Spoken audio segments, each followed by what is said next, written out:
Hey, I'm Vanessa, the girl on a bike, and right now I am out in the most incredible country of Iceland on a motorbike. Now don't be deceived by this glorious sunshine because this is a land of absolute extremes, and riding here on motorcycles, going through the rugged terrain and mountains puts you in some seriously cold conditions. So I'm here to talk to you about what kit I have brought with me to Iceland.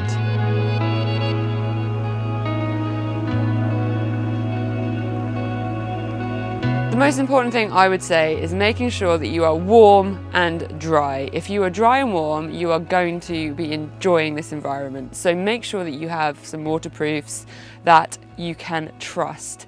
And I've learned from experience that when they say they're waterproof, it doesn't necessarily mean they can live up to Icelandic extremes of waterproof. So I've been in the adventure spec jacket and I have not had a drop of water come through it. Absolutely incredible, highly trust it. I've been wearing military waterproofs on my lower half and again they have kept me incredibly dry.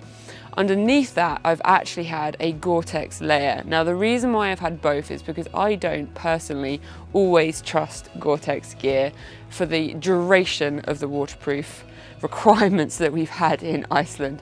And here it's wet from above and below because you've got water crossings and puddles everywhere as well. Thinking about waterproof, we always ride with our Cardo intercom systems as well, and a lot of the intercoms on the market I don't think would withstand the requirements of the weather here, so make sure you've got a decent intercom if you're going to be using it. When we think about the terrain out here, the ability to chat between us is really good for safety because there is random unexpected obstacles that we can warn each other about and make sure we're all riding safely as a group. A woolly hat, definitely essential. When you stop to take those photos or have a break, it's amazing how cold your head gets when you take your helmet off. So make sure you've got a nice woolly hat with you. When it comes to your feet, they're going to get wet. If you are lucky enough to have waterproof boots, that's fantastic. Within the group, we have found out that waterproof boots don't necessarily mean your feet are going to stay dry because when you're in a river, water's going to go over the top. Waterproof socks is an absolute must. I've got through the week 6 days riding with 2 pairs of socks. They generally don't dry overnight, so it means you've got a pair on and a pair off drying. And this means that your boots can be absolutely saturated, but the contact with your skin is remaining dry. Depending what you like to ride with, gloves are a really important one for keeping you warm.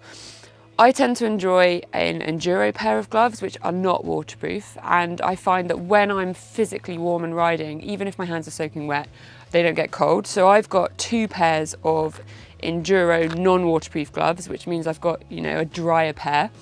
And then I do have some sealskins fully waterproof gloves as well, and they're a lovely treat in those last couple of hours of the day when I want to warm my hands up and keep them dry. I have bought 2 pairs of goggles, and I'm going to be honest, I actually have only used 1 pair because I haven't got them wet enough that I've needed to switch them out. So with these goggles, I've gone for the Scott Prospects, which have a light sensitive lens. So as you can see right now, they've turned into sunglasses. If it's dark, cloudy and overcast, they will go clear, and that means that you've got the best of both worlds as far as your vision goes. The bikes out in Iceland have got panniers, but having a Camelback with some of your essentials and water is a really good recommendation. Mine is a Liat and this is fully waterproof, so anything I put inside is going to be alright if I was to have an unlucky dip in a river. If you think Iceland is going to be a gentle poodle on motorbikes, think again.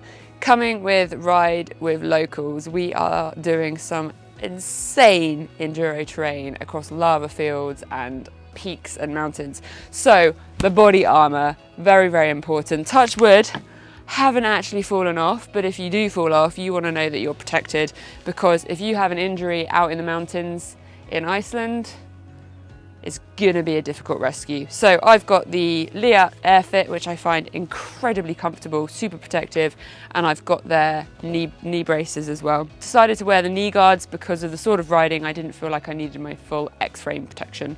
As far as warmth goes, I have decided to go for a layering system. So underneath my gear, I have full merino leggings and top. And the beautiful thing about merino is that if you sweat and get wet and or accidentally get a little bit damp, the wool is still warm to wear. I then layer it. So on some of the more freezing cold days, I've actually had 4 merino wool tops on underneath my Adventure Spec jacket, and I have been warm and toasty. It's just a case of, you know, working out how many of those layers you need. A snood is an absolute must, keeping that wind protection off your face.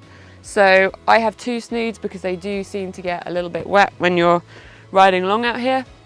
So pack some of these. You're going to want a pretty solid pair of boots riding this terrain. Obviously it's enduro.